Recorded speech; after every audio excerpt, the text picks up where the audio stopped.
मौसम ने टेस्ट लेना शुरू किया। हमने बताया था ना, वृक्ष। मसीही जीवन, सच्चा मसीही जीवन एक पेड़ के समान होना चाहिए। सारे मौसम बर्दाश्त करता तभी फल देता है। और मनुष्य में पशु वाला जीवन है, स्वार्थ के लिए। जहां कुछ अपना स्वार्थ हो वहां चले जाओ, जहां स्वार्थ नहीं है वहां एब्सेंटी कर लो। ठीक, तो बताइए परमेश्वर परख रहा है कि नहीं परख रहा है? कहां खड़े होंगे? किसको ईश्वर मान रहे दुनिया में लोग? धोखा। ईश्वर के नाम पे बहुत बड़ा धोखा चल रहा है। सबके अपने अपने ईश्वर कहां से आ गए भैया? बनाने वाला एक, समस्त मानव जाति एक है ना। लेकिन आप देखिए क्या कर रहे हैं दुनिया में लोग, और सोच रहे हैं कि ईश्वर को नहीं मालूम है। तो मनुष्य को इसका मतलब कुछ नहीं मालूम है। ना तो वो ईश्वर को जानता है, ना ये जानता है कि ईश्वर सब कुछ हमें दिखा रहा है और हम देख नहीं पा रहे। हालेलुया। हम परमेश्वर के वचन के लिए बहुत धन्यवाद करते हैं, क्योंकि परमेश्वर का वचन एक सच्चे विश्वासी के लिए भोजन है। आप संसार में भोजन के बिना नहीं रह सकते, और परमेश्वर के लोगों की कलीसिया में जो संगति आपस में परमेश्वर के साथ सामने उपस्थित होना, ये जल है। ये जल है, पवित्र आत्मा की उपस्थिति में बैठना और संतुष्टि प्राप्त करना वचन के द्वारा, ये जल है। जल का मतलब जीवन। आपको जीवन मिलता है, और वचन से आपको सामर्थ्य मिलती है, समझ मिलती है, और उससे आपका जीवन परमेश्वर की महिमा का जीवन, परिवर्तित होता जीवन। ठीक, वचन के सुनने और मानने से, केवल सुनने से परिवर्तित नहीं होगा। आप आजकल के लोगों को 20 साल, केवल ये 20 साल वचन सुनने के बाद ये दशा होती है कि अभी तक वो केवल सुन रहे थे। कितने साल? 20 साल केवल सुन रहे थे। और 20 साल बाद कलीसिया के कुछ लोगों को ये समझ मिलती है कि नहीं, केवल सुनने से फायदा नहीं है, इसको सुनना भी है, मानना भी है। तो 20 साल के बाद कुछ लोग, गिनती के 2-4 लोग मानना शुरू करते हैं। और जब मानना शुरू करते हैं तो उनके जीवन में परिवर्तन शुरू होता है। तब बाकी लोग जो होते हैं वो उनको देखते हैं, अरे इसके जीवन में हो रहा है, ये मान रहा है इसलिए हो रहा है, तो दूसरे भी। तो ऐसे, जैसे एक कहावत कही गई ना, खरबूजे को देखकर कैसे, ये बिना संगति के संभव है ही नहीं। आप दूसरों के जीवन में जब आपको दिखाई देगा ना, तब आपको पता चलेगा अच्छा मानना भी है, केवल सुनना नहीं है। संसार में मालूम क्या है, लोग केवल सुनने वाले लोग हैं और करेंगे अपने मन की, करेंगे अपने मन की। तो ऐसे लोगों को परमेश्वर कुछ देगा? क्यों नहीं देगा? अरे वो यहां तक कि आराधना, वर्शिप, प्रार्थना, हर चीज अपने मन की करते हैं। पता नहीं कौन सा ईश्वर है, कहते हम ईश्वर की आराधना करते हैं। कौन से ईश्वर की करते हो? सच्चा ईश्वर तो हमसे कड़क तरीके से बात करता है, हमें अनुशासित करता है, और तमाम मुसीबतों में फंसाकर हमको बुद्धिमानी देता है कि बेटा तुमने ये गलती की इसलिए तुम इस मसले में फंस गए। और संसार में लोग क्या कर रहे हैं ना, संसार में लोग ईश्वर के नाम पे धोखा खा रहे हैं। सबके अपने अपने ईश्वर। कहां से तुम ईश्वर ले आए? तुमने इस पृथ्वी पर जन्म लिया, तुम्हें अपने माता पिता चुनने का तो अधिकार नहीं, तो तुम ईश्वर कहां से ले आए? तुम अपना ईश्वर कहां से बना सकते हो? आप देखिए कि संसार और संसार की मानसिकता किस दिशा में जा रही है, और भीड़ की भीड़ एक दूसरे को, मॉब एक दूसरे को फॉलो कर रही है।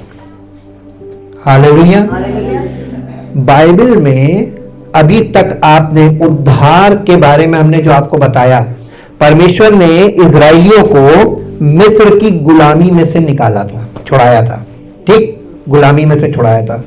हम लोगों के लिए, नई वाचा के लोगों के लिए, नए नियम के लोगों के लिए, पुराने नियम में ये जो रखा हुआ है कि परमेश्वर ने किस प्रकार इजराइलियों को लाल समुद्र पार कराया, ये उद्धार का चिन्ह है, यानी उद्धार का एक चित्रण है कि किस प्रकार वो हमको संसारिकता से निकालता है और कलीसिया में लेकर आता है, जहां पे हमें परमेश्वर के राज्य के बारे में जानकारियां प्राप्त होती हैं। ठीक, लेकिन समस्या कहां पे शुरू होती है?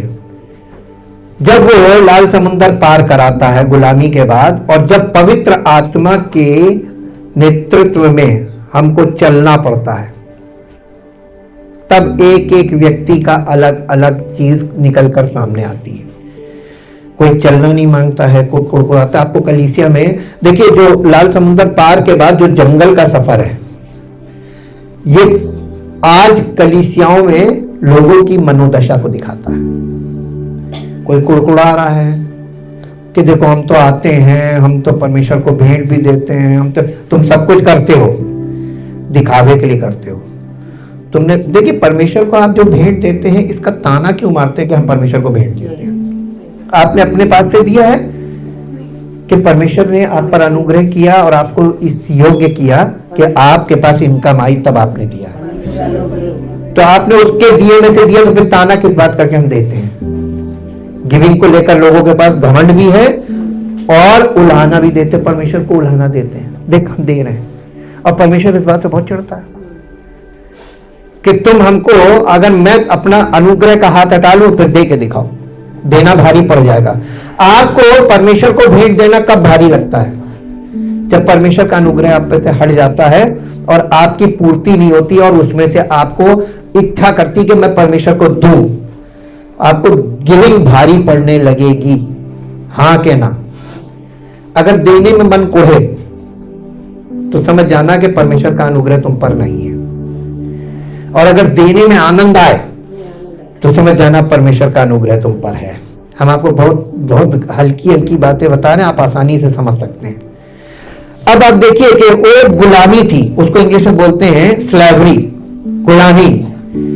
वो, और हम पाप के गुलाम हैं, और यीशु मसीह में पाप की गुलामी में से निकालता है।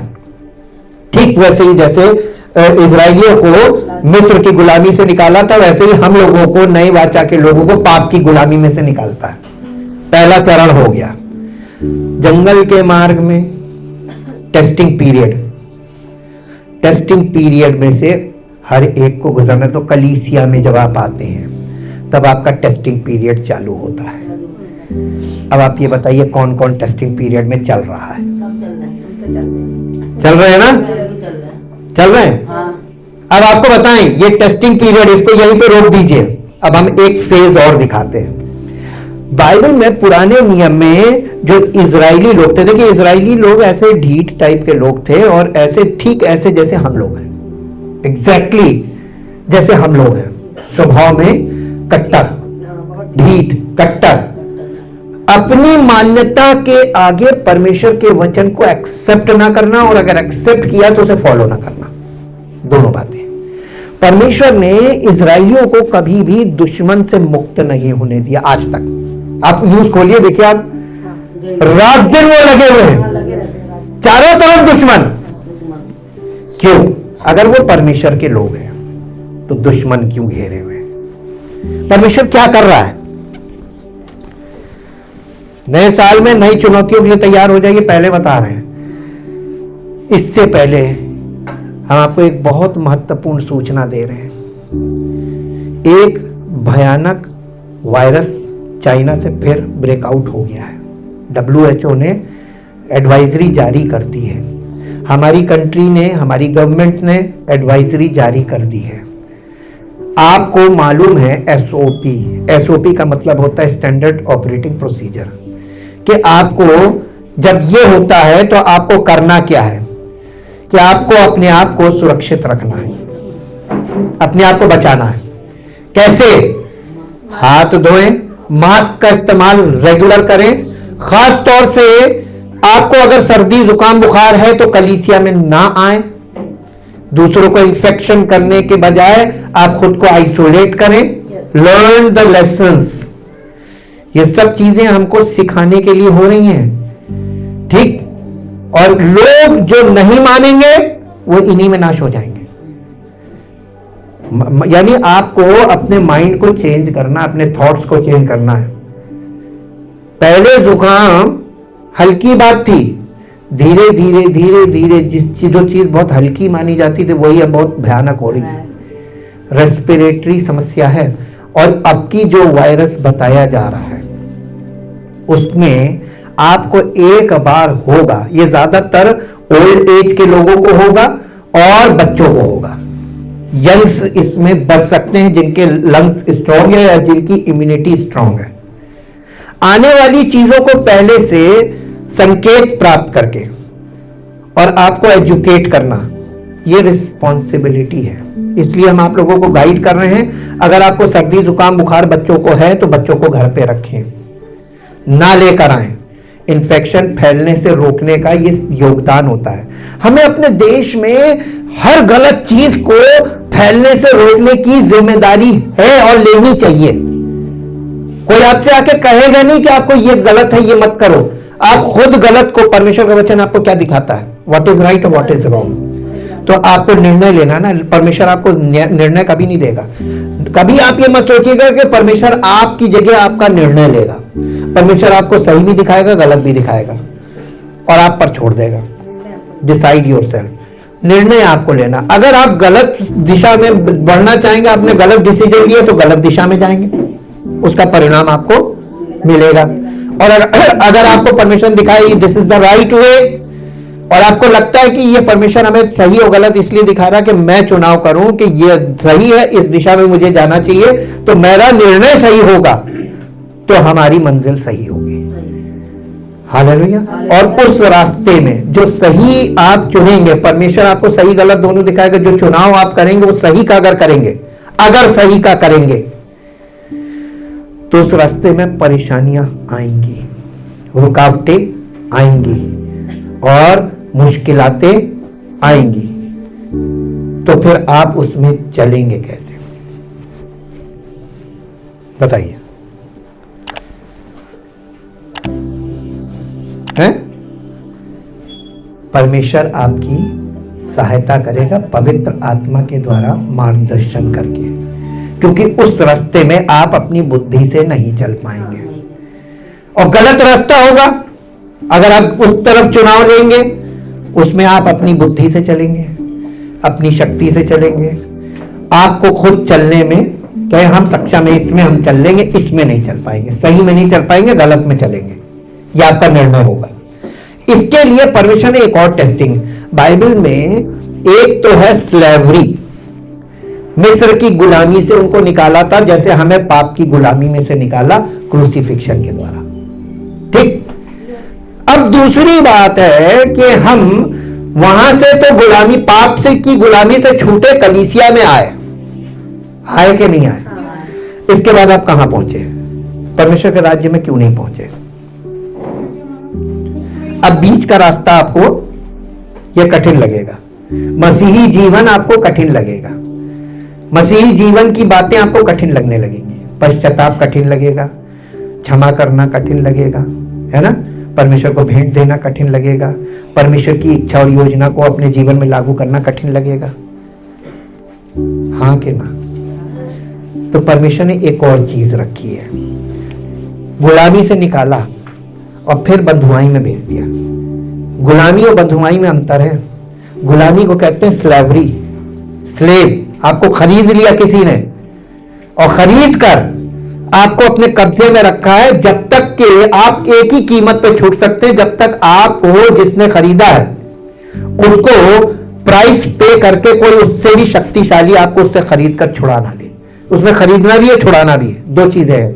खरीद तो लिया, यीशु मसीह ने अपना बलिदान देकर हमें पाप की गुलामी में से खरीद लिया, लेकिन बंधुआई, बंधन, आप उस गुलामी के मानसिकता में इतने आ गए कि आपको किसी ने खरीद लिया, आप उसको अपना मालिक ना समझ के आप वो गुलामी की मानसिकता में अभी भी फंसे हुए।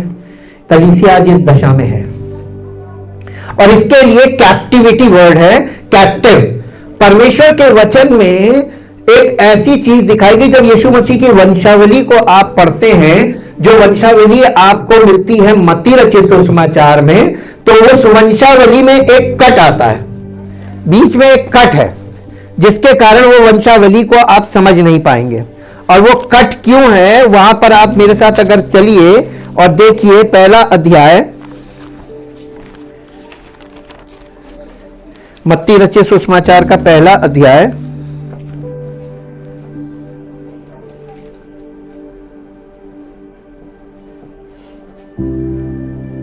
आप 12 पद पढ़िए।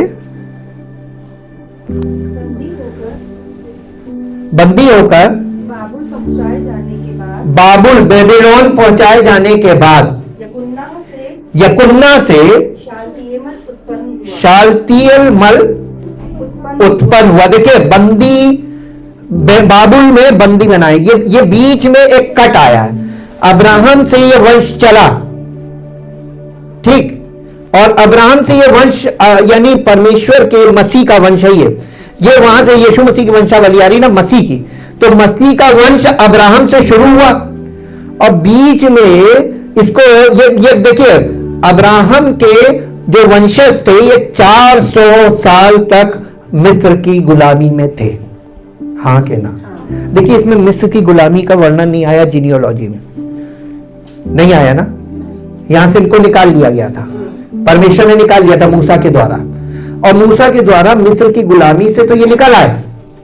लेकिन अभी देखिए, दो चीजें हमने आपको बताई हैं। यीशु मसीह ने हमको दाम देकर खरीदा है, पहली चीज। दूसरा, हमको उस बंधुआई में से छुड़ाने का भी काम कर रहा है। तो दो फेजेस हो गए। खरीद तो उसने तुरंत लिया अपना प्राण देकर। कलीसिया जो है मसीह के प्राणों के द्वारा खरीदी गई है, मोल ली गई है, तो उसने प्राइस पे किया है, द हाईएस्ट प्राइस, सबसे ऊंचा दाम उसने पे किया है कलीसिया के लिए, हमारे और आपके लिए। लेकिन पाप की गुलामी से उसने छुड़ा लिया, खरीद लिया, ठीक, हम उस गुलामी में अब नहीं, हम उस पाप के गुलाम नहीं हैं नए नियम के अनुसार। लेकिन अब भी हम पूरी समस्त मानव जाति अभी भी पाप की प्रवृत्तियों में फंस गई। क्या कलीसिया के लोग पाप नहीं कर रहे हैं? कर क्यों रहे हैं, जबकि उनको यह मालूम है कि उसने हमें पापों से छुड़ा लिया है? उसका कारण है कैप्टिविटी। आपको बंदी बना रखा है आपके विचारों ने, आपकी कल्पनाओं ने, आपकी भावनाओं ने। यह है कैप्टिविटी। या आपके भीतरी मनुष्यत्व में आप बंदी हैं, अभी भी गुलामी मानसिकता काम कर रही है। और ये गुलामी मानसिकता, मनुष्य कभी भी स्वतंत्र ना था, ना है और ना रहेगा। पूछिए क्यों? क्योंकि परमेश्वर कभी आपको स्वतंत्र नहीं रहने देगा। आप किसी के गुलाम होंगे, या तो आप परमेश्वर के अधीन होते तो आप उसके गुलाम हैं, और अगर आप पाप के गुलाम है तो आप पाप के अधीन है क्या नहीं है? तो आप किसके गुलाम रहना पसंद करेंगे? क्यों? उसकी गुलामी में आनंद है। मालूम क्यों? क्योंकि वो आपके मांगे बिना आवश्यकताओं को पूरा करेगा। देखिए, गुलामी को अगर आप स्टडी करें, स्लेवरी को बाइबल में, तो देखिए जो अच्छे मालिक होते थे वो अपने गुलामों को, जिन्हें वो खरीदते थे, उनकी सारी आवश्यकताओं की पूर्ति करते थे, और ऐसे जैसे बच्चे की हम लोग पूर्ति करते हैं, बच्चे के मांगने से पहले उसकी सब चीजें पूरी करते हैं, ऐसे ही करते थे। ये होते थे गुड मास्टर्स, अच्छे मालिक, अच्छे राजा। लेकिन जो बुरे होते थे, कुटिल होते थे, प्रताड़ित करते थे, आपकी खाल भी निकाल लें, आपको जो वो दे रहे हैं उसके बदले में आपसे इतना निकालें कि उसमें से एक टुकड़ा आपको दे दे, बाकी आपका नोच लें। आज बताइए पूरी दुनिया में शासन प्रशासन क्या कर रहा है? और लोग तारीफें कर रहे हैं। अभी इसका मतलब लोगों को परमेश्वर के बारे में नहीं मालूम है। अगर ये परमेश्वर को जानते होते ना, तो इनकी मानसिकता ऐसी ना होती कि बहुत जल्दी से, आसानी से किसी के लुभावे में आकर उसके गुलाम हो गए। यीशु मसीह ने कहा कि जो पाप करता है वो पाप का गुलाम है, और गुलाम सदा घर में नहीं रहता, यानी आप परमेश्वर की उपस्थिति में या परमेश्वर के परिवार में नहीं रह सकते अगर आप गुलाम हैं। पाप का गुलाम व्यक्ति परमेश्वर के परिवार का सदस्य नहीं बन सकता। बॉर्न अगेन इसीलिए रखा गया। आज हम आपको एक और चीज बताना मांगते हैं। मेरे साथ पद निकालिए जो आपको मिलेगा, 2 तीमुथियुस उसका 2 अध्याय, 2 तीमुथियुस 2 अध्याय और उसका 19 पद पढ़ेंगे। 2 तीमुथियुस 2 अध्याय और उसका 19 पद। तो भी परमेश्वर की बड़ी नेव बनी रहती है, तो भी परमेश्वर की बड़ी नेव बनी रहती है और उस पर ये छाप लगी होती है कि प्रभु अपनों को पहचानता कि प्रभु अपनों को पहचानता है और जो कोई प्रभु का नाम लेता है और जो कोई प्रभु का नाम लेता है वह अधर्म से बचा रहे। वो प्रभु से अधर्म से बचाएगा। बचा रहे। जिम्मेदारी किसकी है? अब आप बताइए, आप कितनी आसानी से अधर्म में फंस जाते हैं और प्रभु का नाम लेते हैं। आज का जो हमारा टॉपिक है वो है प्रामाणिकता की मोहर, स्टैंप ऑफ ऑथेंटिसिटी। आपको जो भी सर्टिफिकेट दिया जाता है, स्कूल में बच्चों को दिया जाता है, हाँ, और वो डिग्री क्लासेस तक दिया जाता है, फिर उसके बाद बड़े बड़े ट्रेनिंग कोर्सेज करते हैं, प्रोफेशनल कोर्सेज करते हैं, उसमें जो आपको डिग्री और डिप्लोमा और सर्टिफिकेट्स दिए जाते हैं, उसकी प्रामाणिकता किस बात में होती है? किस इंस्टीट्यूशन ने दिया है इस बात में, या उस पर जो मोहर लगी है उस बात में? मोहर वैल्यू करती है ना। मोहर किसकी है? जब गवर्नमेंट की मोहर लग जाती है, गवर्नमेंट ऑफ इंडिया, वो दस्तावेज यानी प्रूव्ड है, मान्य है, उसमें कोई मोहर लगने के बाद उसमें कोई परिवर्तन किया जा सकता है कि डेट ऑफ बर्थ में भी परिवर्तन कर दें वो? क्यों? क्योंकि एक बार उसको मोहर लग गई, अब उसके ऊपर लिखे हुए किसी भी तथ्य में परिवर्तन नहीं किया जा सकता। यही तो मोहर की वैल्यू है। तो अब आप ये बताइए कि हम लोग वचन में जिस बात को पढ़ते, बड़ी आसानी से आप हिंदी में पढ़ जाते हैं, आपने कभी इस पर गौर किया? फिर से इसको पढ़ेंगे। तो भी परमेश्वर की बड़ी नेव बनी रहती है, परमेश्वर की बड़ी नेव बनी रहती है और उस पर यह छाप परमेश्वर की नेव पर यह छाप लगी हुई है कि प्रभु अपने को पहचानता कि प्रभु अपनों को पहचानता है। यानी आपको ये ऐसा कुछ भी नहीं करना है जिससे आप ये इस बात का प्रदर्शन कर रहे हो कि प्रभु आपको पहचाने कि आप भी प्रभु पर विश्वास करते हैं। आज दुनिया में लोग जिस प्रकार की हरकतें कर रहे हैं, वो इस बात को प्रमाणित करने का प्रयास कर रहे हैं कि हम प्रभु के लोग हैं सच्चे। ये मनुष्य प्रमाणित करेगा कि ये परमेश्वर प्रमाणित करेगा कि ये मेरा बंदा है? तो मनुष्य तो क्यों कर रहे हैं प्रदर्शन? धार्मिक यानी रिलीजियस जो परफॉर्मेंसेस किए जा रहे हैं, ये क्यों किए जा रहे हैं? उद्देश्य क्या है? अपने आप को प्रमाणित करना कि हम परमेश्वर के बंदे हैं। फिर मेरा क्वेश्चन, इस बात को कौन प्रमाणित कर सकता है कि परमेश्वर का बंदा कौन है? तो फिर लोग ये क्यों कर रहे हैं? और आम लोग उनके चक्करों में फंस रहे हैं। तो ये भ्रम नहीं है तो और क्या है? आप किस युग में जी रहे हैं?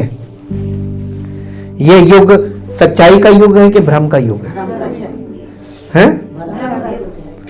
भ्रम का युग है। घोर अंधकार और भयानक डिल्यूजन, जिसको बोला गया इंग्लिश में। डिल्यूजन का मतलब किसी को कुछ समझ में नहीं आएगा, सब अपनी अपनी चाल चल रहे हैं, सब अपने अपने तरीके अपना रहे हैं, अपनी अपनी बोली बोल रहे हैं। ऐसा माहौल क्रिएट कर दिया है कि दुनिया में लोगों को अगर यानी परमेश्वर का सुसमाचार मिले भी तो वो यूं निकल जाएगा, कुछ नहीं समझ में आना किसी के।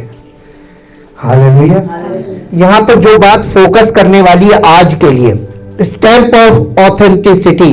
परमेश्वर आप पर और हम पर मोहर कैसे लगाता है? कैसे लगाता है?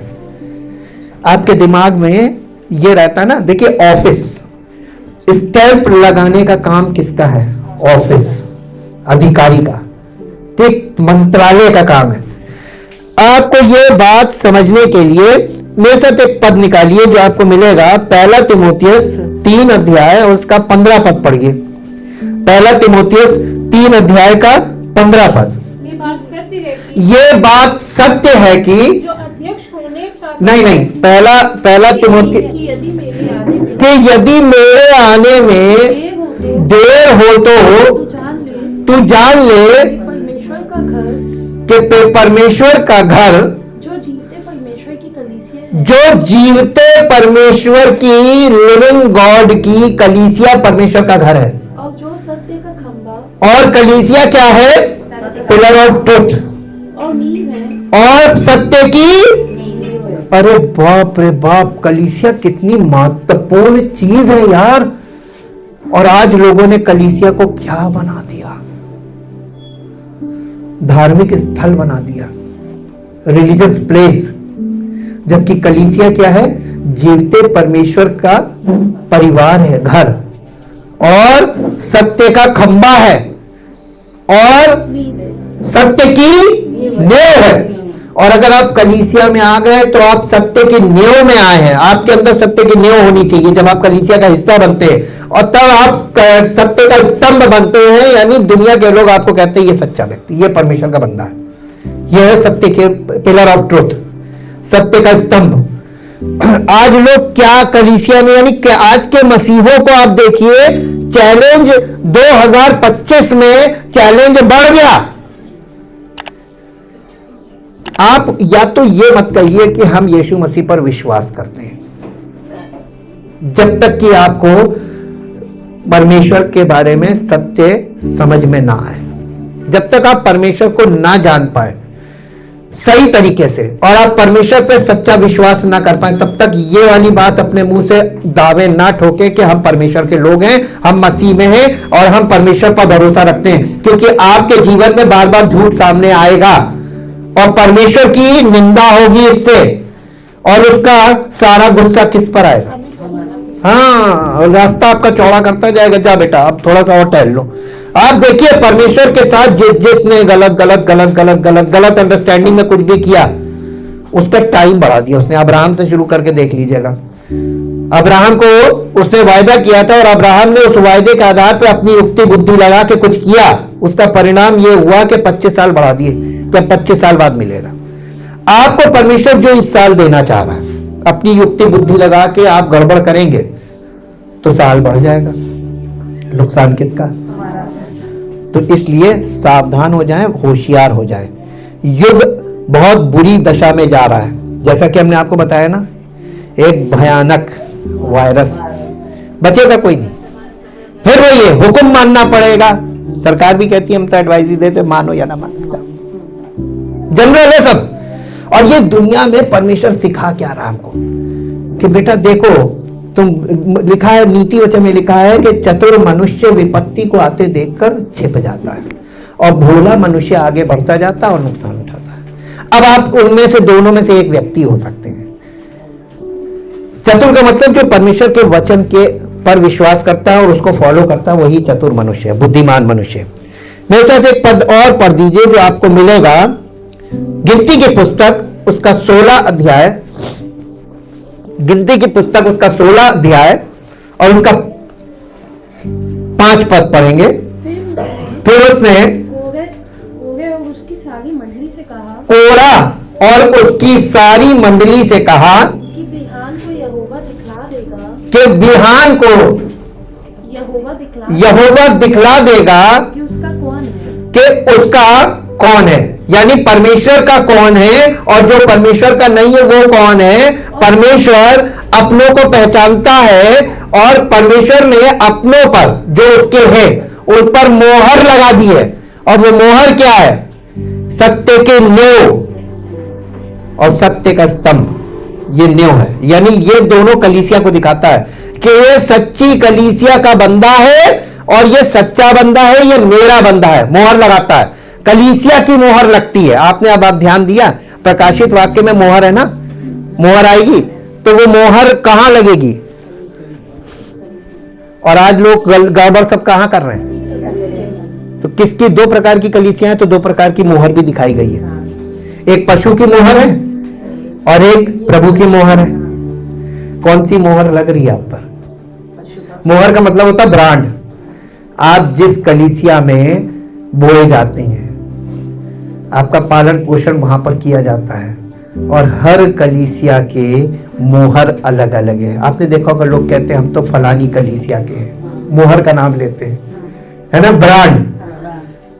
लेकिन प्रभु की कलीसिया का कोई नाम नहीं है, केवल यह है कि हम कलीसिया के जीवते परमेश्वर की कलीसिया के सदस्य हैं। उस कलीसिया का कोई ब्रांड नहीं है, अपना ब्रांड नहीं है। और आज संस्थाएं एक नाम से कलीसिया को शुरू कर रही हैं, लेकिन प्रभु ने पहली सदी की कलीसिया में कोई नाम आपको मिला, दिखाई दिया? प्रेरितों की शिक्षा थी वहां पर, उसका कोई ब्रांड नहीं था। वो केवल इतना था, प्रेरितों के चेले, प्रेरितों के चेले, ये ब्रांड था। मसीह के चेले वही है जो प्रेरितों के चेले, यही ब्रांड है सच्ची कलीसिया का। अब आप देखिए यहां पर लिखा हुआ है, यहां पर एक इतिहास से हम देख रहे हैं, इजराइलियों का इतिहास, कि यहां पे एक समस्या ऐसी आई थी कि लोगों को यह नहीं पता चल रहा था कि सच्चा सेवक कौन होगा, लीडर, महायाजक। किस महायाजक, यानी 12 गोत्र थे और 12 गोत्रों के 12 हेड्स थे, तो उनमें से कोरा एक गोत्र है।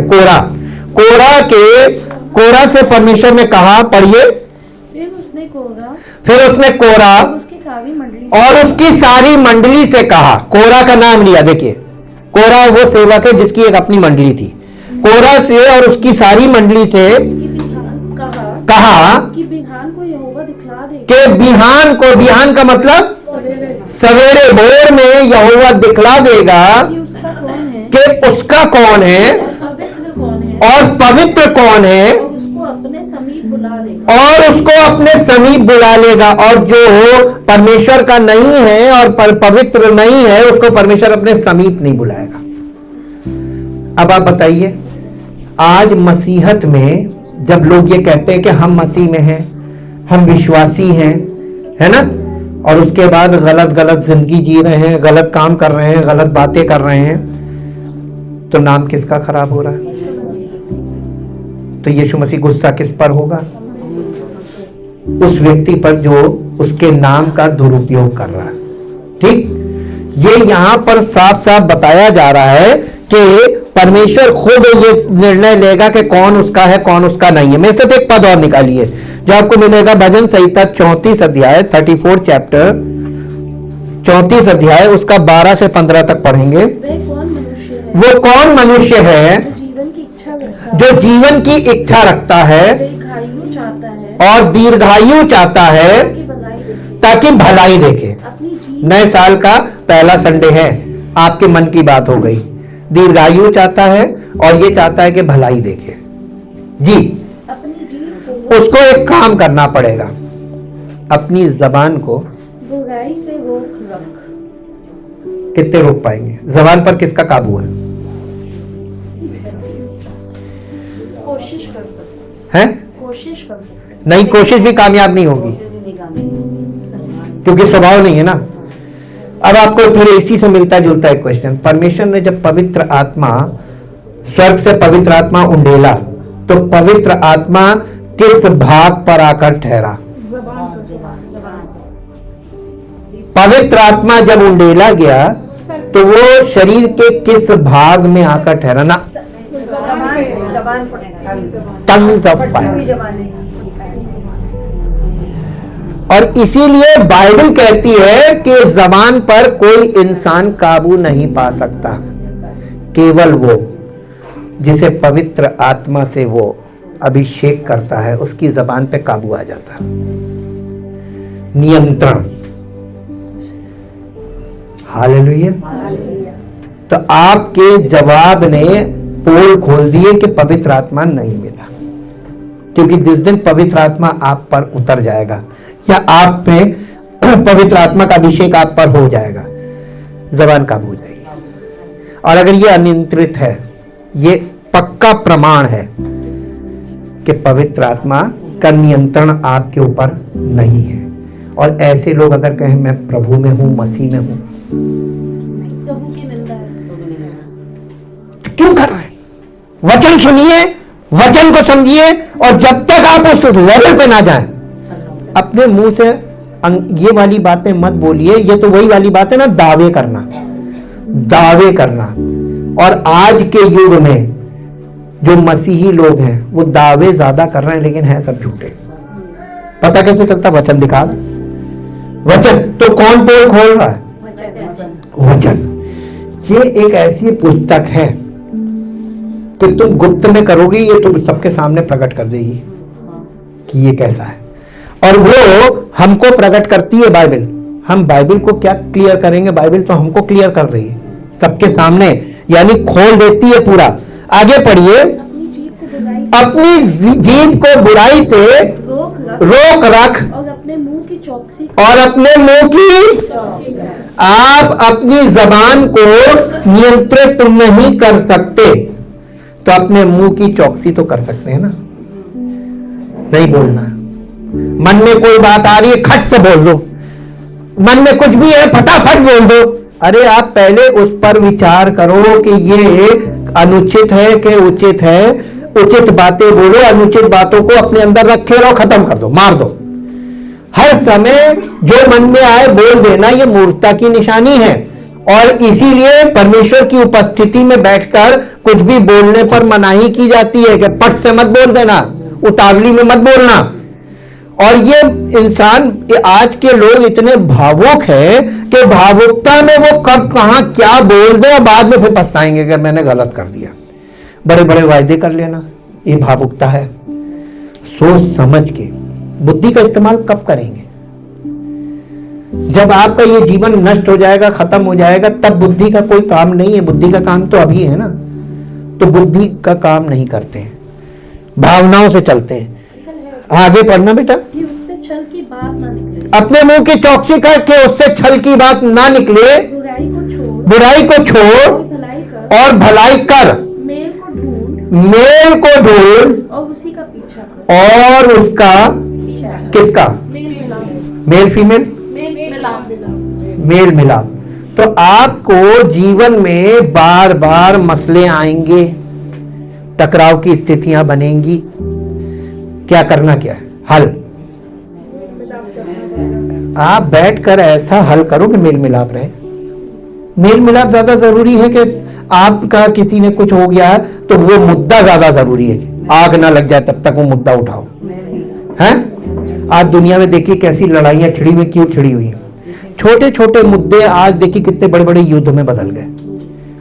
आपकी भी टेंडेंसी यही है कि एक छोटी सी चीज को लेकर बवाल ऐसा मचाओ कि लड़ाइयां हो जाएं या मेल मिलाप हो जाए। आप मेल मिलाप पसंद नहीं करते हैं, लेकिन मेल मिलाप करना ही पड़ेगा। और मेल मिलाप नहीं करेंगे तो जो व्यक्ति मेल मिलाप का पीछा नहीं करता वो नष्ट हो जाता है। ये बाइबल बताती है। बाइबल जो बोल रही है वो 100% सही है। देखिए, परमेश्वर की बुद्धि को चैलेंज मत करें। The lord's wisdom of knowing his children from imposters and the proof of the legitimate children of God living holy life forms a seal over Christians. प्रभु की अपनी संतानों को धोखेबाजों से अलग पहचानने की बुद्धि और परमेश्वर की वैध संतानों के पवित्र जीवन जीने का प्रमाण मसीहों पर एक मोहर है। आपको प्रकाशित वाक्य में मोहर पता चलती है कि मोहर लग रही है। मेरे साथ निकाल लीजिए प्रकाशित वाक्य, मैं आपको दिखा दूं। ये टाइम 2025, आप समझ लीजिए मोहर लगना शुरू। प्रकाशित वाक्य का 7 अध्याय निकालिए। मिला? 7 अध्याय। 7 अध्याय का पहले पद से पढ़िए। इसके बाद मैंने पृथ्वी के चारों कोनों पर 4 स्वर्गदूत खड़े देखे। देखिए ये यूनिवर्सल होगा, ये जो होगा ये यूनिवर्सल होगा। मैंने पृथ्वी के चारों कोनों पर 4 स्वर्गदूत खड़े देखे, चारों हवाओं को जो पृथ्वी की चारों हवाओं को थामे हुए थे, ताकि पृथ्वी या समुद्र किसी पेड़ पर हवा ना चले। या किसी पेड़ पर, पेड़ फिर आया, देखिए ये प्रतीक है, इसको आप लिटरल मत लीजिएगा। किसी पेड़ पर हवा ना चले, ये पेड़ दिखाता है एक मसीही को और एक मनुष्य को भी दिखाता है। ठीक, आगे फिर मैंने एक और स्वर्गदूत को परमेश्वर की मुहर लिए जीवते परमेश्वर की मोहर लिए हुए पूरब से ऊपर की ओर आते देखा। पूरब से ऊपर की ओर आते देखा। उसने उन 4 स्वर्गदूतों से उसने उन 4 स्वर्गदूतों से जिन्हें पृथ्वी और समुद्र की हानि करने का अधिकार दिया जिन्हें पृथ्वी और समुद्र की हानि करने का अधिकार दिया गया गया, था, ऊंचे शब्द से पुकार कर कहा, जब तक हम अपने परमेश्वर के दासों के माथे पर दासों के माथे पर मोहर ना लगा दे, मोहर ना लगा दे, तब तक पृथ्वी और समुद्र और पेड़ों को हानि ना और पेड़ों को हानि ना पहुंचाना। इस समय प्रलय को ये जो रोका जा रहा है ना, ये काहे के लिए रोका जा रहा है? मोहर लगाने के लिए। और ये मोहर कहां लगेगी? कलीसिया में लगेगी। सच्ची और जीवते परमेश्वर की कलीसिया, जो सत्य का स्तंभ और सत्य की नींव है, वहां पर ये मोहर लगेगी। लगाएगा कौन? स्वर्गदूत।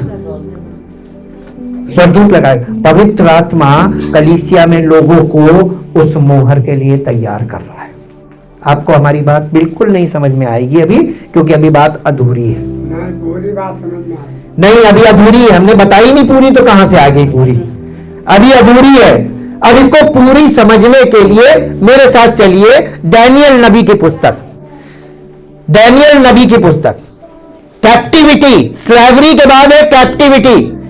स्लेवरी जो है वो हमारा फिजिकल छुटकारा है कि हमें पाप की गुलामी से यीशु मसीह ने मोल ले लिया क्रूसिफिक्शन पे, लेकिन पवित्र आत्मा के द्वारा हमारे भीतरी मनुष्यत्व से पाप की प्रवृत्ति को मारकर हमें पुनरुत्थान की संतान बनाने का काम जो कलीसिया में कर रहा है, ये बेबीलोन की बंधुआई में जाकर क्लियर होगा।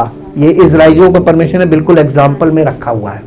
और इजराइल कभी भी बिना दुश्मन के न था, न है और न कभी रहेगा, जब तक कि यीशु मसीह आके सारी दुष्टता का खत्म ना कर दे, विरोधी को खत्म करेगा।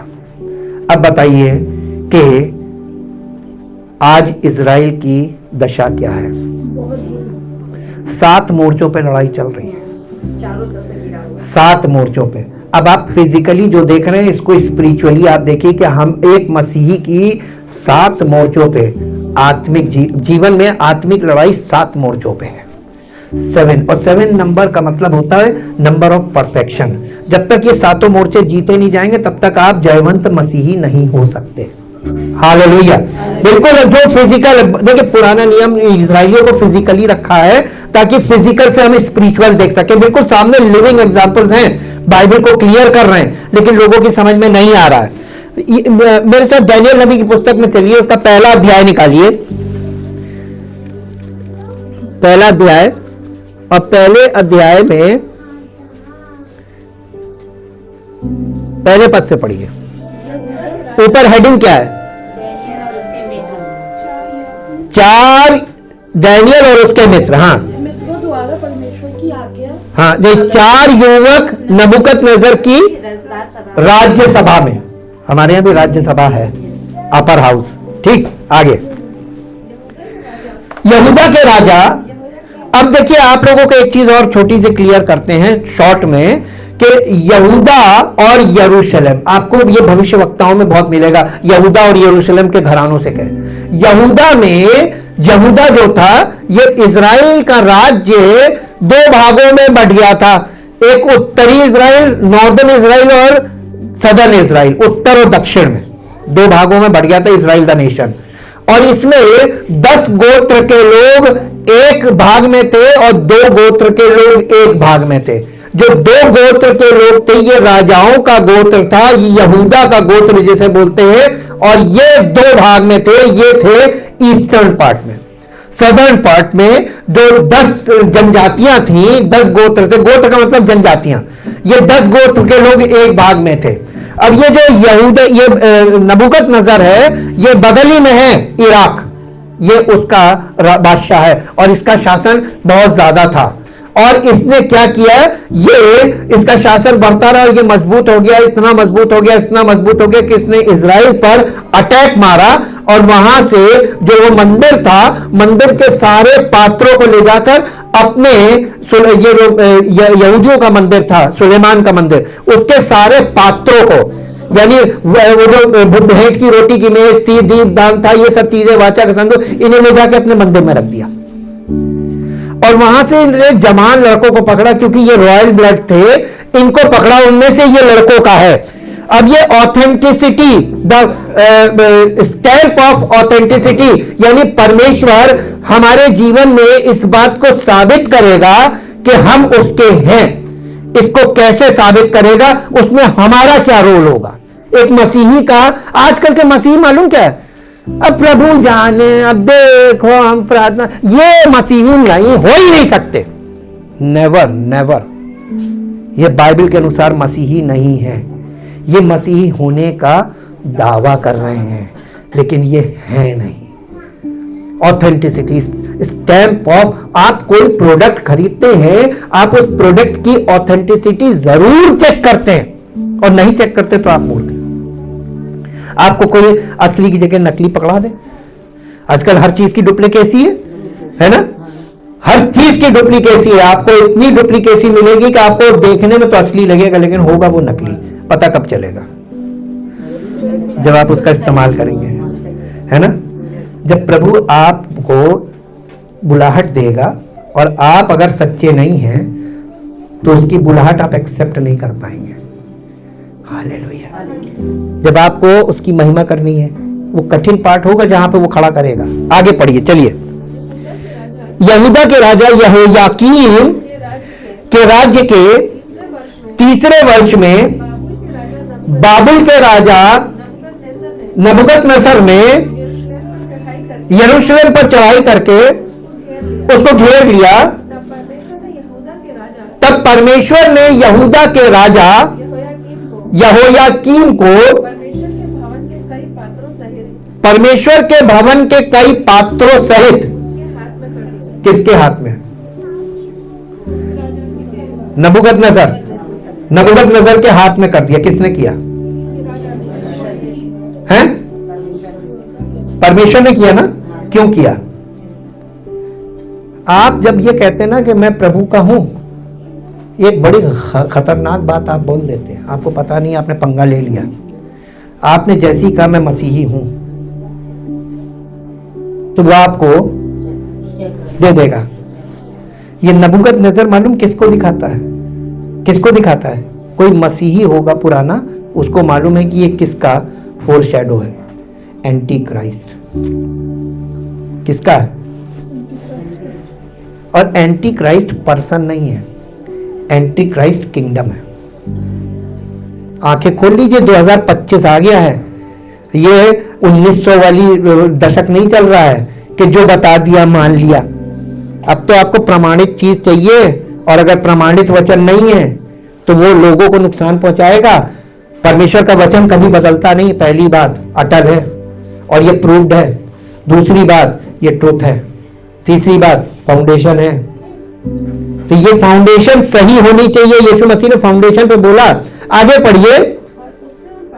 और उसने उन पात्रों को शिनार देश में, शिनार देश से कुछ याद आया? किसी को नहीं याद आया। हाँ, कितना लंबा लंबा मैंने स्टडी दी हुई है। शिनार देश उत्पत्ति 11 अध्याय में बेबीलोन की मीनार जहां बन रही थी, वो शिनार देश है। ज्योग्राफी देख लीजिए, बाइबल में ज्योग्राफी साथ साथ चल रही है। बाइबल झूठ नहीं बोलती, इसके प्रमाण आपके सामने आज भी वो कंट्रीज हैं। ये बेबीलोन मालूम क्या है? इराक। इराक है। पहला सुपर पावर कौन था? इराक जी। शिनार देश में अपने देवता के मंदिर में ले जाकर अपने देवता के भंडार में रख दिया, परमेश्वर के भवन की जो चीजें थी वो ले जाकर वहां रख दी। तब उस राजा ने, देखिए बंधुआई का मतलब, यहूदा बंधुआई में चला गया। और यहूदा कौन सा गोत्र है? जिस गोत्र से यीशु मसीह आया है। मसीह, देखिए यीशु मसीह की जीनियोलॉजी में बीच में कट आ रहा है ना, मैं उस कट पे आपको लाके खड़ा कर दिया जी। और उस राजा ने अपने खोजों के प्रधान अशपनज को आज्ञा दी कि इजरायली राजपुत्रों और प्रतिष्ठित पुरुषों में से ऐसे कई जवानों को ला जो निर्दोष हैं, सुंदर और सब प्रकार की बुद्धि में प्रवीण और ज्ञान में निपुण और विद्वान और राज मंदिर में हाजिर होने के योग्य हो। कौन से मंदिर में? हाँ, और नए नियम में क्या लिखा है? मसीही लोग जो है वो राजपदधारी याजकों का समाज है, रॉयल प्रीस्टहुड। और ये रॉयल सीट्स को लेकर उनको अपने प्रीस्टहुड में कन्वर्ट कर रहा है। आपने ध्यान दिया यहाँ पे? एंटी क्राइस्ट सिस्टम क्या है? मसीही बच्चों को अपने राज मंदिर की शिक्षा में ट्रेंड किया जाना। खैर ये आपके लिए बहुत हैवी पॉइंट है, जब तक ये स्टडी में ये स्टडी का विषय है, इसको यहीं छोड़ दीजिए, आगे पढ़िए। और उन्हें कसदियों के शास्त्र और भाषा की शिक्षा दी जाए जी। और राजा ने आज्ञा दी कि उनके भोजन और पीने के दाख, राजा का भोजन और उसके पीने के दाख मधु में से उन्हें प्रतिदिन खाने पीने को दिया जाए। कौन सा भोजन दिया जाए? कौन सा भोजन? राजा का भोजन, जो राजा खाता है। कौन सा राजा? नबूकदनेस्सर। नबूकदनेस्सर है, किसको दिखा रहा है? मसीह विरोधी भोजन दिया जाए और मसीह विरोधी दाखरस दिया जाए। हालेलुया। एक प्रकार से ये वो सैक्रामेंट है जो कलीसियाओं में दिया जा रहा है। ठीक, अभी पिक्चर हम पूरी नहीं करेंगे, हम तो पार्ट्स में चल रहे हैं, आगे चलिए। इस प्रकार कितने साल तक? हमने आपको नए साल में बताया था, वो उस पेड़ में 3 साल से फल ढूंढ रहा था और उसे फल नहीं मिला था। यीशु मसीह की सेवकाई यहूदियों के बीच में 3 साल की थी। यहां पर भी देखिए, वो बच्चे जब पकड़ के गए हैं तो उनको कितना समय दिया गया? 3 साल। आप अपना टाइम काउंट कीजिए कि कितने साल हो गए, फल अभी तक नहीं आया। खतरनाक स्थिति बनी हुई है जी। तब उसके बाद 3 साल के बाद, तब उसके बाद वे राजा के सामने हाजिर किए जाएं। उनमें यहूदा की संतान से चुने हुए हैं दानियल, हनन्याह, मिशाएल और अजरिया नाम यहूदी थे। और खोजों के प्रधान ने उनके नाम क्यों बदला? नाम क्यों बदला? आज आप देखिए संसार में लोग नाम कितनी जल्दी बदल लेते हैं, है ना?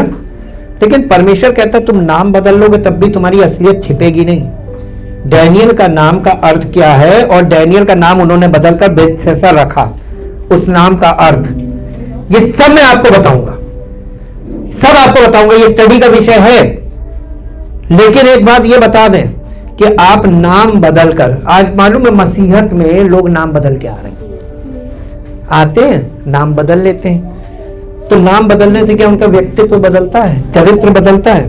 परमेश्वर यही दिखाया है बंधुआई में ले जाके कि तुम्हारे नाम बदलने से तुम्हारा चरित्र नहीं बदलेगा, तुम्हारी प्रवृत्ति छिपेगी नहीं, वो निकल के सामने आएगी। आगे चलिए, आगे पढ़िए। अर्थात डैनियल का नाम उसने बेलशस्सर, ये बेल उनका वो था देवता, बेल देवता के नाम पर रखा कि बेल ईश्वर है। बेलशस्सर का मतलब है बेल ही ईश्वर है। और डैनियल का नाम था परमेश्वर न्यायाधीश। डैनियल नाम का अर्थ है गॉड इज जज, परमेश्वर न्यायाधीश है। उसके नाम को बदलकर उन्होंने लग दिया बेलशस्सर, यानी बेल ही ईश्वर है। हाँ आगे, हनन्याह का शद्रक, मिशाएल का मेशक, ये सब देवताओं के नाम हैं जी। और अजरिया का नाम अबेद नगो रखा जी। परंतु अब देखिए जो मेन पॉइंट आया, परंतु डैनियल ने अपने मन में ठान लिया था कि मैं राजा का भोजन खाकर और उसके पीने का दाखमधु पीकर अपवित्र ना हूं। इसलिए उसने खोजों के प्रधान से ये विनती की कि उसे अपवित्र ना होना पड़े। आपने क्या पढ़ा तिमोथियस में कि जो परमेश्वर से प्रेम रखता है वो अपने आप को इस संसार में अधर्म से बचा के रखे। Whose responsibility is this? हैं? आज मसीही लोग क्या इस रिस्पॉन्सिबिलिटी को फुलफिल कर रहे हैं? नहीं कर रहे। और परमेश्वर नॉर्मल लोगों के मुंह से उनको बेइज्जत करके और उनको ये दिखा देगा आईना कि तुमको ये नहीं करना चाहिए था, तुमसे एक्सपेक्ट नहीं किया जा सकता। दुनिया के लोग करते हैं, उन पर चलता है, लेकिन अगर मसीही लोग करते हैं तो उन पर ये फलता नहीं है, उन पर ये सूट नहीं करता। इसलिए तुम्हें नहीं करना चाहिए। अपने आप को अपवित्र करने, अधर्म से अपने आप को शुद्ध रखना, ये जिम्मेदारी एक सच्चे विश्वासी की स्वयं की है। आपको कलीसिया में क्यों रखा गया है? कि पवित्र आत्मा आपको ये बताता जाएगा कि ये गलत है, ये गलत है, ये गलत है, तो आप उन चीजों से अपने आप को दूर करते जाओ। जब आप दूर करने लगेंगे ना, जब आप उन चीजों से बहुत दूर हो जाएंगे, आपका जो व्यक्तित्व निखरेगा, आपके आसपास लोग देख के कहेंगे कि ये परमेश्वर का बंदा है। आप अपने मुंह से क्यों बोलते हैं? अपने मुंह से बोलना, यीशु मसीह ने कभी अपने मुंह से नहीं कहा कि मैं मसीह हूं, कभी नहीं बोला। और यही वो एक मसीही जीवन में भी प्रूव करता है कि अपने मुंह से मत बोलो कि मैं मसीही हूं, तुम्हारे फलों से लोग पहचाने कि तुम मसीही हो। ठीक, ये स्टैंप ऑफ ऑथेंटिसिटी है जी। परमेश्वर ने खोजों के प्रधान के मन में डैनियल के प्रति कृपा और दया भर दी। देखिए परमेश्वर नेगेटिव सिचुएशन में ले जाता है, हाँ के ना? क्यों ले जाता है? पहली चीज, किसको ले जाता है? कमजोरों को ले जाता है कि परिपक्व लोगों को ले जाता है? परिपक्व लोगों को ले जाता है, निर्बलों को नहीं। ठीक, तो हम मसीह में कब परिपक्व होंगे? क्योंकि ये युग जो खड़ा है हमारे सामने, जिसमें हम रह रहे हैं, ये बिल्कुल वही नबूकदनेस्सर वाला राज्य है। आप बोल के तो देखो कुछ इस शासन में। क्यों नहीं बोल सकते? हम डैनियल से सीखते। ये वचन हमें बता रहा है कि इस युग में, उनके पास वो युग था, वहां से हमको पता चल रहा है कि उस युग में हमें कैसा व्यवहार करना चाहिए, हमें कैसा जीवन जीना चाहिए, हमें परमेश्वर की महिमा से भरा जीवन जीना चाहिए। परमेश्वर आप सबके सामने प्रकट कर देगा कि ये मेरा बंदा है। कोई छू के दिखाए? गवर्नमेंट कुछ नहीं कर सकती है। गवर्नमेंट कानून के खिलाफ आपके साथ कुछ नहीं कर सकती है। और कानून में देखिए, पवित्र आत्मा के फलों को बोला गया कि इनके खिलाफ कोई कानून नहीं है पूरी दुनिया का। तो पवित्र आत्मा के फल प्रकट होंगे, कोई कानून पूरी दुनिया का सजा नहीं दे सकता। देखा तो दिखाए, क्योंकि यीशु मसीह ने हमारे पापों का दंड लिया और हमको अपना जीवन दिया, वो जीवन जो निरुत्तर कर दे सरकारों को। आपको मालूम है, मसीह का जीवन ऐसा मामूली जीवन नहीं था। हालांकि उसको क्लीन चिट दी गई थी कानून में, लेकिन उसके साथ वो एवजी बना हम लोगों के कारण। एक विकल्प निकाला गया कि इसको मार दो, उसको छोड़ दो, एक दोषी को छोड़ो और इसको मार दो। दोषियों की जगह उसने जगह ली। ये परमेश्वर की योजना थी, लेकिन उसका जीवन इतना सस्ता नहीं था कि उसके साथ दुर्व्यवहार कर दिया जाता। ये हम लोगों के पापों के कारण हुआ। जो कुछ उसके साथ हुआ वो हमारे पापों के कारण हुआ, और हमारा भी वही हाल हो। ये मसीहत नहीं है। मसीहत वो है जो उसका जीवन था वो हमारे अंदर से प्रकट हो, ताकि वो प्रूव हो कि उसने हमारे पापों के लिए क्या किया। यह है वचन। बाइबल को लोग समझ नहीं रहे, केवल वो धर्म खड़े कर रहे हैं, रिलीजन्स खड़े कर रहे हैं in the name of denominations, जिनको सरल भाषा में रिलीजन बोला जाता है। और यीशु मसीह इन सब दीवारों को ढा देगा। सच्चाई यह है, बाइबल सत्य बोलती है। आगे पढ़िए। और खोजों के प्रधान ने दानियल से कहा, मैं अपने स्वामी राजा से डरता हूं, क्योंकि तुम्हारा खाना पीना उसी ने ठहराया है। कहीं ऐसा ना हो कि वो तेरा मुंह तेरे संगी जवानों के बीच में उतरा हुआ और उदास देखे, और तुम मेरा सिर राजा के सामने जोखिम में डालो। अब यहां पर कुछ चीजें ऐसी है जो स्टडी का विषय है, जो आपको एक लाइन में भी नहीं समझ में आएगी। जैसे दाखरस, नीति वचन में लिखा है 104 अध्याय में कि दाखरस जो है वो मन को प्रफुल्लित करता है, चेहरे पे रौनक आती है। दाखरस, यहां दाखरस का मतलब दारू नहीं है, दाखरस का मतलब दारू नहीं है, अंगूर का रस है, अंगूर का रस है। ठीक, अंगूर का रस, नॉन फर्मेंटेड, एक फर्मेंटेड होता वो वाइन हो गया, यहां पे अंगूर का रस है। ठीक, ये चेहरे पर रौनक लाता है। लेकिन अगर आप इसको नए नियम में देखें, यीशु मसीह ने कहा मैं दाख लाता हूं, तुम डालिए। हालेलुया। तो रौनक कहां से आएगी? बिना मेरे तुम कुछ नहीं कर सकते, बिना मसीह के हमारे चेहरे पर रौनक नहीं हो सकती है। हालेलुया। वो रौनक जिसकी बात यहां पर की जा रही है, वो दाखरस, वो यीशु मसीह की रौनक है जब वो हमारे जीवन में होता है, तब, जब नहीं होता। अब आप देखिए, हम आपको एक बहुत छोटी सी बच्चे की तरह कॉमन सेंस की बात बताते हैं। किसको माइक लगा के, भोंपू लगा के, चिल्ला चिल्ला के बुलाया जाता है? वो जो बगल में है, आपके साथ है, या जो बहुत दूर है? आज दुनिया में कैसे कर रहे हैं लोग? किसको पुकार रहे हैं? इसका मतलब वो ईश्वर को तो जानते नहीं है, लेकिन वो एक पुकार लगा रहे हैं हमारे बड़े भोंपू लगा के। परमेश्वर रहित तो हो गए, प्रूव्ड है। और हम मसीहों को कहते हैं जो दुआएं कर रहे हैं चिल्ला चिल्ला के, रो रो के। उनको अभी तक किसी ने ये नहीं बताया कि वचन में देखो कि कलीसिया उसकी है, वो तुम्हारे साथ है। और साथ में जब कोई होता तो चिल्लाना नहीं पड़ता, रोना नहीं पड़ता, गिड़गिड़ाना नहीं पड़ता, वो तो तुम्हारे साथ है। जब साथ है तो वो सब कुछ करेगा। विश्वास की बात है। तो आज मसीहत कहां खड़ी हुई है? अन्य जातियों वाली जगह पे, क्योंकि सारे अन्य जाति मसीहत में आए दशकों पहले। और आज जो मसीहत खड़ी हुई है, कौन सी खड़ी है? ठीक वही जो पुराने नियम हुआ, वो रिपीटेडली, फिर हिस्ट्री रिपीट्स इटसेल्फ। ये इतिहास दोहर गया। ये जितने भी यहूदी थे, जनजातियां जिनकी बात की जा रही, ट्राइब्स, इन्होंने मालूम है बिखर गए, और इन्होंने दूसरे दूसरे मूल के लोगों से विवाह कर और ये मिक्स जनरेशन खड़ी कर दी थी जो गुलामी में चली गई थी। याकूब के बाद की बात कर रहे हैं। और इन्हें परमेश्वर ने ऐसा खंगाला, ऐसा खंगाला है। इतिहास देखिए, आपको आज कलीसिया के लोगों के लिए सारे लेसन रखे कि वो ऐसे खंगालेगा।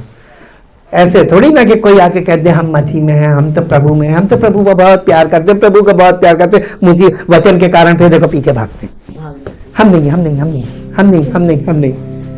हालेलुया। आपका बपतिस्मा देखेंगे? देखना चाहते हैं?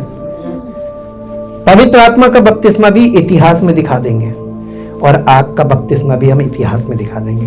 पुराने नियम में सारी पिक्चर्स रखी हैं, नए नियम में केवल उनका हवाला दिया गया है। अब लोग कहां उलझ गए मालूम है?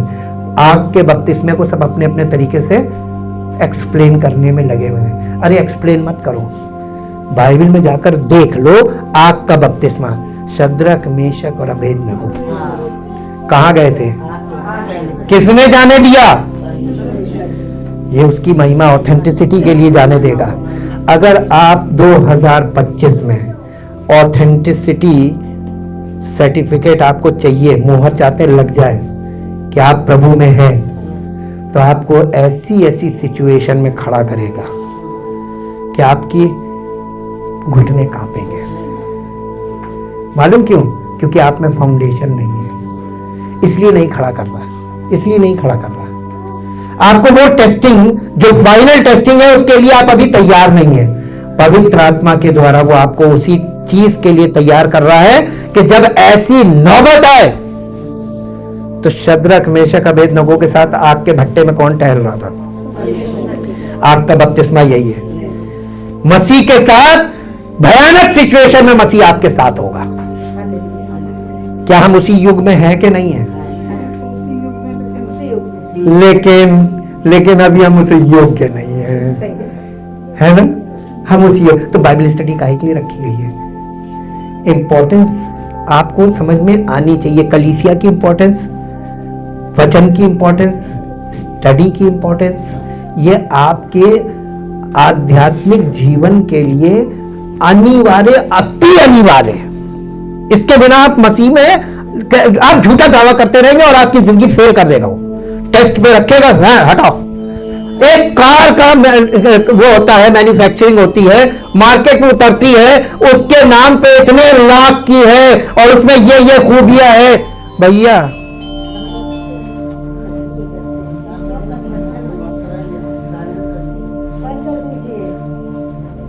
आपके उस कार के बारे में ऐसे ऐसे चीजें उसके बारे में बताई जाती है कि लोग, जो पैसे वाले लोग होते हैं, जो कार के शौकीन होते हैं, उन लोगों के दिमाग में छप जाते ये वाली गाड़ी, ये वाली गाड़ी। लेकिन गाड़ी की टेस्टिंग, जो वो लोग टेस्टिंग लेते हैं, वो टेस्टिंग एक पैरामीटर्स पे की जाती है। और अभी एक लेटेस्ट न्यूज आई, एक एक्सीडेंट हुआ है और एक 6 साल का बच्चा एयर बैग में मर गया, गाड़ी के एयर बैग में। तो जो बचाने का प्रोविजन था उसी में बच्चा मर गया। इस पे क्वेश्चन उठा, और जब क्वेश्चन उठा कि तुम्हारे बचाव के जो माध्यम तुम तय, जिन पर तुम भरोसा करते हो, वो जान ले सकते हैं। हालेलुया। आप जिस जिस चीज से भागेंगे, परमेश्वर की परीक्षा में आपको वही चीज वापस आएगी। कोविड से भाग रहे थे जो लोग, अब आ रहा है HMPV। हालेलुया। बड़े बड़े स्पेशलिस्ट ने कल बात करी है, हैं?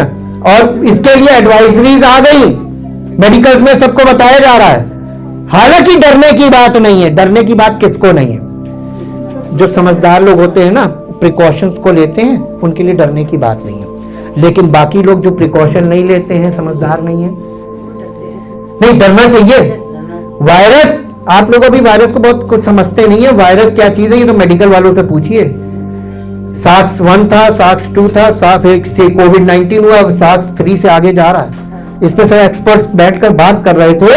अरे बाप रे बाप, वायरोलॉजी वाले एक से एक, अरे उनकी बातें आप सुन लीजिए। कह रहे हैं आप चिंता मत कीजिए, बायोलॉजिकल वेपन्स चल रहे हैं, अभी पता नहीं अनडिक्लेयर्ड चल रहे हैं ये लड़ाइयों में, और इनके क्या क्या चीजें आएंगी, कॉम्प्लेक्स आएगा।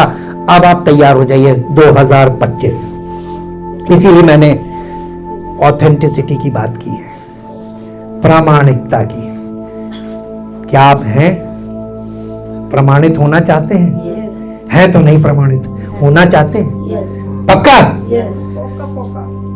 जिसमें विश्वास नहीं होगा वो नहीं बोलेगा, क्योंकि विश्वास की कमी जो है ना, ये अरे हम कहां हो सकते, हम तो नहीं हो, तो विश्वास फिर किसका है? परमेश्वर तो वो कर सकता है जो हम सोच भी नहीं सकते, है ना? तो असंभव को संभव कौन करता है? तो आपको किस पर विश्वास करना है? तो अब आप ये कैसे कहते हैं कि नहीं हमारे लिए नहीं, हम नहीं? मालूम है, जो लोग परमेश्वर के साथ वचन में वफादार नहीं होते हैं, वो निर्बल होते हैं और वो पिसड्डी होते हैं। वो पहले अपने आप को अलग कर लेते हैं, हम नहीं। यही तो ठगनी करना मांगता है, कहता आओ मैं सबको फटकूंगा। उसका सूप उसके किसके? और कलीसिया में लोगों को कब फटकेगा? फटकना शुरू है। अब वो यूं उछालेगा और जो हवा में यूं गया वो भूसी था, और जो गेहूं का दाना वो वापस आएगा, गिरता जाएगा, उछलता जाएगा, गिरता जाएगा। ये काम तो कलीसिया में वो करता रहेगा, क्योंकि उसे गेहूं का दाना ही कलेक्ट करना है। आप कौन सा दाना है, जंगली दाना के गेहूं का दाना? जंगली दाना जलाया जाएगा, गेहूं का दाना उसके खत्ते में जाएगा। आपको उसने 2 सच्चाइयां दिखा दी हैं, ये दोनों सच्चाई है, और आपको डिसीजन लेना है। आप कौन सा डिसीजन लेंगे? जंगली दाना तो हम है ही है। और अगर हम जंगली दाना रहेंगे तो उस भट्टी में जाएंगे जो अनंत काल तक जलती रहती है, जिसकी आग बुझती नहीं। और अगर आप अनंत जीवन में जाना चाहते हैं तो भूसी अलग होगी, गेहूं का दाना अलग होगा, वो आपको सेपरेट करेगा। सेपरेटर, जैसे जब दूध है, दूध को जब पकाते हो, सेपरेटर देखा आपने, बड़ा सा होता है चूल्हे के साथ, उस पे ऐसे ऐसे वो घूमता रहता है, वो सेपरेटर, वो दूध से छेना बनाते हैं, दूध से वो उसका दूध और पानी अलग करते हैं, दूध का दूध और पानी का पानी, इसीलिए वो सेपरेटर काम करता है। नीचे से आग भी जलती है, भट्टी, भट्टी पर सेपरेटर काम करता है। परमेश्वर उस दुख रूपी भट्टी में जो अब सुलगा रहा है, इसमें वो कलीसिया के लोगों को ऑथेंटिसिटी में परखेगा। आर यू आर ओरिजिनल और के प्रोफेस्ड हैं, आप मुंह से कहने वाले विश्वासी हैं कि आप दिल से विश्वासी हैं, आपको प्रमाणित करेगा, इसकी मोहर लगेगी। और वो काम अब शुरू हो रहा है। और हमें परमेश्वर के यहाँ क्या शुरू हो रहा है, ये काम कलीसियाओं से शुरू होगा, क्योंकि परमेश्वर के वचन में लिखा है कि परमेश्वर का न्याय उसके घराने से अर्थात कलीसिया से ही शुरू होगा। तो कलीसियाओं में अब शुरुआत होने वाली है। क्या आप तैयार हैं? Thank you, thank you, thank you. अपने स्थान पे खड़े हो। जो लोग चाहते हैं कि हमको उसकी उपस्थिति के लिए तैयार किया जा रहा है, हमें उसके लोगों के रूप में प्रमाणित रूप से तैयार किया जा रहा है, वो हमें प्रमाणित करके इस संसार में अपनी महिमा करना चाहता है। और ये आग का भट्टा है, आज का जो एनवायरनमेंट है ये आग का भट्टा, लेकिन अभी ये 7 गुना नहीं है। अभी तो ये आग का भट्टा बहुत कम टेम्परेचर पे है, अभी ये इसकी इंटेंसिटी बढ़ेगी।